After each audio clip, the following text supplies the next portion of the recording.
അനുഗ്രഹിക്കപ്പെട്ട നല്ല സമയത്തിനായി ഞാൻ ദൈവത്തെ സ്തുതിക്കുന്നു, സ്തോത്രം ചെയ്യുന്നു. ദൈവവചനം ശ്രവിച്ചുകൊണ്ടിരിക്കുന്ന എല്ലാ ദൈവമക്കൾക്കും വീണ്ടും വരാമെന്ന് അരുളി ചെയ്തവനായ കർത്താവായ യേശു ക്രിസ്തുവിൻ്റെ തന്നെ നാമത്തിൽ ഞാൻ എൻ്റെ സ്നേഹവന്ദനം അറിയിക്കുന്നു. ഇന്നത്തെ അല്പസമയത്തെ ചിന്തയ്ക്കായി നഹൂം പ്രവചനം 1-ാം അധ്യായം 7-ാം വാക്യം നമുക്ക് വായിക്കാം. യഹോവ നല്ലവനും കഷ്ടദിവസത്തിൽ ശരണവുമാകുന്നു, തങ്ങൾ ആശ്രയിക്കുന്നവരെ അവൻ അറിയുന്നു. അനുഗ്രഹിക്കപ്പെട്ട വേദവാക്യമാണ് നാം കേട്ടത്. ഈ വാക്യത്തിൽ യഹോവ നല്ലവനാണ് എന്ന് നാം കേട്ടു. എപ്പോഴാണ് യഹോവ നല്ലവനാണെന്ന് പ്രവാചകൻ പറഞ്ഞത് എന്ന് നമുക്ക് നോക്കാം. അശ്ശൂർ രാജ്യത്തിൻ്റെ തലസ്ഥാനമായ നിനവയെക്കുറിച്ചുള്ള പ്രവചനമാണല്ലോ നഹൂം എന്ന പ്രവാചകൻ നടത്തുന്നത്. 10 ഗോത്രം അടങ്ങുന്ന ഇസ്രായേൽ രാഷ്ട്രത്തെ അടിമകളാക്കി കൊണ്ടുപോയി വളരെ പീഡിപ്പിച്ച നിനവേക്കാർക്കെതിരെയുള്ള ദൈവകോപം വെളിപ്പെടുമ്പോൾ പ്രവാചകൻ പറയുകയാണ് യഹോവ നല്ലവൻ എന്ന്. നമ്മെ ദ്രോഹിക്കുന്നവരെ ദൈവം ന്യായം വിധിക്കുന്നത് കൊണ്ടല്ല ദൈവം നല്ലവനാണെന്ന് പറയേണ്ടത്. പിന്നെയോ ദൈവം ദോഷമായിട്ടൊന്നും നമ്മോട് ചെയ്യുകയില്ല, അതുകൊണ്ട് ദൈവം നല്ലവനാണ്.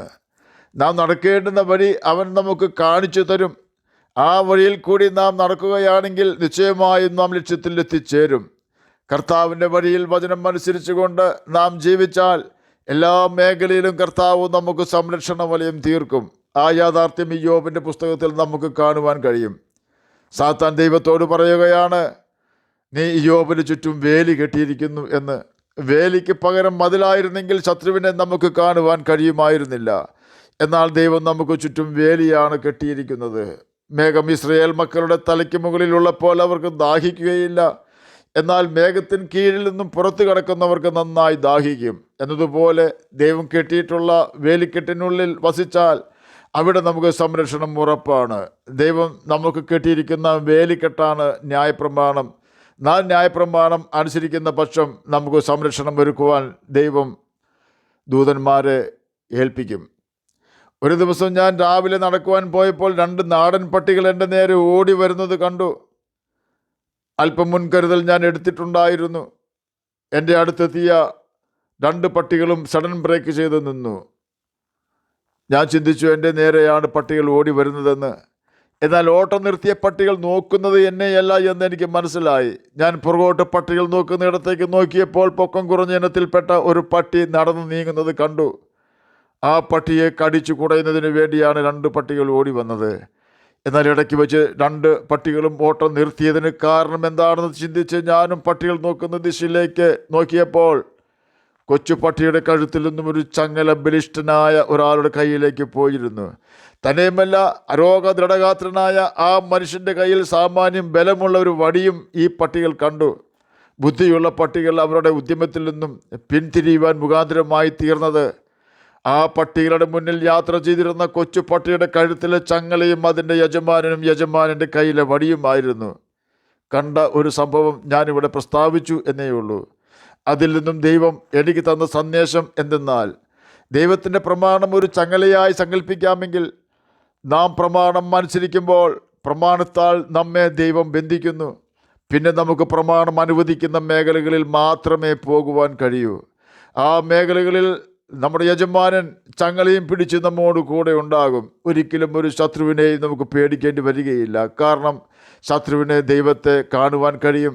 തന്നെയുമല്ല, ശത്രുവിനെ ദൈവത്തിൻ്റെ ശക്തിയെ അറിയുകയും ചെയ്യാം. ആ സമയങ്ങളിലെല്ലാം ദൈവം നമുക്ക് നല്ലവനായിരിക്കും.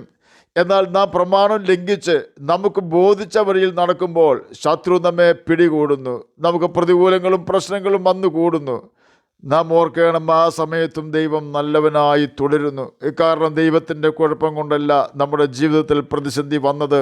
പിന്നെയോ നാം പ്രമാണം വിട്ടു പോയ കാര്യം നാം പോലും അറിഞ്ഞില്ല എന്നതുകൊണ്ടാണ്. ദൈവം നല്ലവനാണ് എന്ന് പറയുവാൻ എളുപ്പമാണ്. ഒരു നല്ല ജോലി ലഭിക്കുന്നു, നല്ല ശമ്പളമുണ്ട്, ബഹുമാനം ലഭിക്കുന്ന ജോലിയാണ്. ഈ സമയത്ത് നാം പറയും ദൈവം നല്ലവനാണെന്ന്. എന്നാൽ കാര്യങ്ങളെല്ലാം മാറി മറിഞ്ഞു. ഒറ്റ ദിവസം തന്നെ 10 മക്കളും മരിച്ച് 10 ശവപ്പെട്ടി വീട്ടിൽ വന്നു. കൃഷി നശിച്ചു. ആകാശത്തു നിന്നും തീ ഇറങ്ങിയാണ് കൃഷി നശിച്ചത്. കന്നുകാലിക്കൂട്ടങ്ങളെ ശബയാർ കൊണ്ടുപോയി. ഈ സമയത്ത് പ്രിയ ഇയ്യോബേ, നിനക്ക് പറയുവാൻ കഴിയുമോ ദൈവം നല്ലവനാണെന്ന്? ഇയ്യോബ് പറയുന്നത് കഴിയുമെന്നാണ്. കാരണം ഇയ്യോബിന് ദൈവത്തെ അറിയാം. തുടർന്ന് തൻ്റെ ശരീരം പുഴുവരിച്ചു. ഓട്ടിൻ കഷ്ണം കൊണ്ട് കടിച്ചുകാരുന്ന പുഴുക്കളെ തള്ളിച്ചാടിക്കുന്നു. ചിന്തിക്കുവാൻ കഴിയുമോ ഇയ്യോബിൻ്റെ വ്യത? കഴിയുമോ ഇയ്യോബെ ഇപ്പോഴും നിനക്ക് ദൈവം നല്ലവനാണെന്ന് പറയുവാൻ? ഇയ്യോബ് പറയും, അതെ, അവൻ നല്ലവനാണ്. കാരണം എൻ്റെ ദേഹം ഇങ്ങനെ ക്ഷയിച്ചു പോയതിനു ശേഷം വീണ്ടും ഞാൻ ദേഹസഹിതനായി തന്നെ അവനെ കാണും എന്ന് ഇയ്യോബ് പറയും. അതെ, ചില പ്രതികൂലങ്ങൾ നമ്മുടെ ജീവിതത്തിൽ വരുന്നത് എന്തിനാണെന്ന് നമുക്ക് മനസ്സിലാവുകയില്ല. എന്നാൽ നാം എപ്പോഴും മനസ്സിലാക്കിയ കഷ്ടങ്ങളാൽ തികഞ്ഞവനാണ് കർത്താവായ യേശു ക്രിസ്തു എന്ന്. എന്തെങ്കിലും നമ്മുടെ ജീവിതത്തിൽ സംഭവിക്കുന്നുണ്ടെങ്കിൽ അത് ദൈവം അറിയാതെയല്ല എന്നും, എന്ത് സംഭവിച്ചാലും ദൈവം അത് തൻ്റെ കൽപ്പനകൾ പ്രമാണിക്കുന്ന തൻ്റെ മക്കൾക്ക് നന്മയ്ക്കായി കൂടി വ്യാപരിപ്പിക്കുമെന്നും നാം മനസ്സിലാക്കണം. ലോകപ്രസിദ്ധനായ ഒരു ചിത്രകാരൻ ഒരു പള്ളിയുടെ ഭിത്തിയിൽ ഒരു ചിത്രം വരച്ചുകൊണ്ടിരിക്കുകയായിരുന്നു. ഉദ്ദേശം 15 അടി ഉയരത്തിൽ സ്റ്റേജ് കെട്ടിയുണ്ടാക്കി അതിന്മേൽ നിന്നാണ് ചിത്രം വരച്ചുകൊണ്ടിരുന്നത്. വളരെ നാളുകളുടെ ശ്രമഫലമായി മനോഹരമായ ഒരു ചിത്രം അദ്ദേഹം വരച്ചു തീർത്തു. അവസാനം മിനുക്കുപണികൾ താൻ തന്നെ ചിത്രത്തിൽ നടത്തിക്കൊണ്ടിരിക്കുകയാണ്. പല കളറുകൾ ഉള്ള പെയിൻറ്റിംഗ് ടിന്നുകൾ തൻ്റെ സഹായിയുടെ കയ്യിൽ ഇരിപ്പുണ്ട്. സഹായിയും സ്റ്റേജിൽ തന്നെയാണ്. പടം വരയ്ക്കുന്ന ഭിത്തിക്കരികിലാണ് താൻ നിന്നിരുന്നത്. പടത്തിൻ്റെ ഭംഗി ആസ്വദിച്ചുകൊണ്ടും ഇനി എന്തെങ്കിലും മിനുക്കുപണികൾ നടത്തുവാനുണ്ടോ എന്ന് നോക്കിക്കൊണ്ടും ചിത്രകാരൻ വ്യത്യസ്ത കോണിൽ നിന്നും ചിത്രം നിരീക്ഷിച്ച് പുറകോട്ട് നടക്കുകയാണ്. പെട്ടെന്നാണ് അത് സംഭവിച്ചത്. തൻ്റെ സഹായിയുടെ കയ്യിലുണ്ടായിരുന്ന പെയിൻറ്റിംഗ് ടിന്നിൽ നിന്നും ഒരു ബ്രഷ് എടുത്ത് മനോഹരമായി വരച്ചു തീർത്ത ചിത്രത്തിലേക്ക് ആഞ്ഞ് എറിഞ്ഞ് ചിത്രം പെയിൻറ് കൊണ്ട് വികൃതമാക്കി തീർത്തു. ആക്രോശിച്ചുകൊണ്ട് ചിത്രകാരൻ ചിത്രത്തിൻ്റെ അടുത്തേക്ക് ഓടി അടുത്തു. നീ എന്തന്യായമാണ് ചെയ്തത്? മനോഹരമായ എൻ്റെ ചിത്രം എത്ര നാളെടുത്ത് കഷ്ടപ്പെട്ടാണ് ഞാനത് വരച്ചതെന്ന് ചോദിച്ചപ്പോൾ തൻ്റെ സഹായി കരഞ്ഞുകൊണ്ട് അതിന് കൊടുത്ത മറുപടി കേട്ട് ചിത്രകാരൻ നന്ദി നിറഞ്ഞ ഹൃദയത്തോടെ തൻ്റെ സഹായിയെ ആശ്വസിപ്പിച്ചു. കാരണം എന്താണെന്നോ, ചിത്രകാരൻ ചിത്രത്തിൻ്റെ ഭംഗി ആസ്വദിച്ച് പുറകോട്ട് ഓരോ സ്റ്റെപ്പും നീങ്ങിക്കൊണ്ടിരുന്നപ്പോൾ 15 അടി ഉയരമുള്ള സ്റ്റേജിൻ്റെ ഏറ്റവും പുറകിൽ എത്തിയിരുന്നു.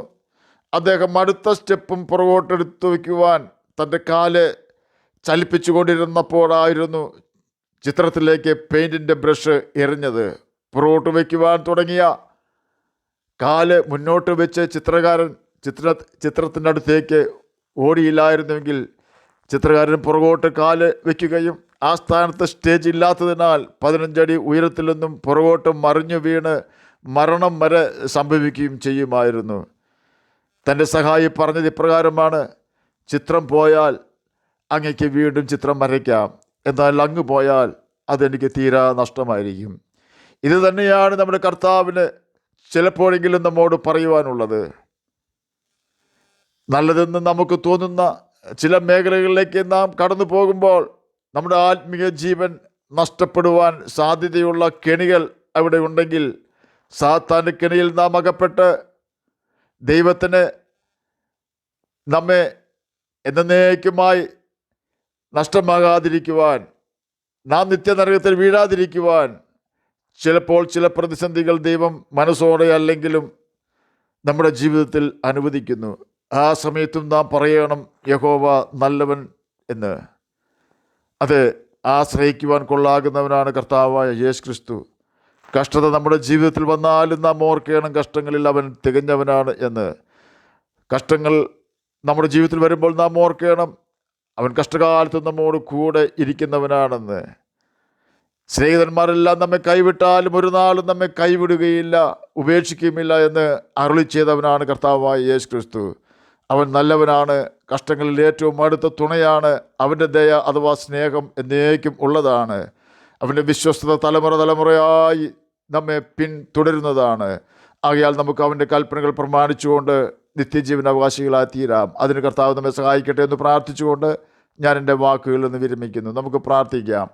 ഞങ്ങളെ സ്നേഹിക്കുന്ന സ്വർഗീയ പിതാവേ, നല്ല വചനത്തിനായി ഇങ്ങനെ സ്തുതിക്കുന്നു, സ്തോത്രം ചെയ്യുന്നു. എന്നെ കേൾക്കുന്ന ഏതെങ്കിലും പ്രിയപ്പെട്ടവർ വ്യസനപാത്രമായിരിക്കുന്നുവെങ്കിൽ അങ്ങ് അവരുടെ വ്യസനം മാറ്റി കൊടുക്കണമേ. സമാധാനമില്ലാത്തവർക്ക് സമാധാനം കൊടുക്കണമേ.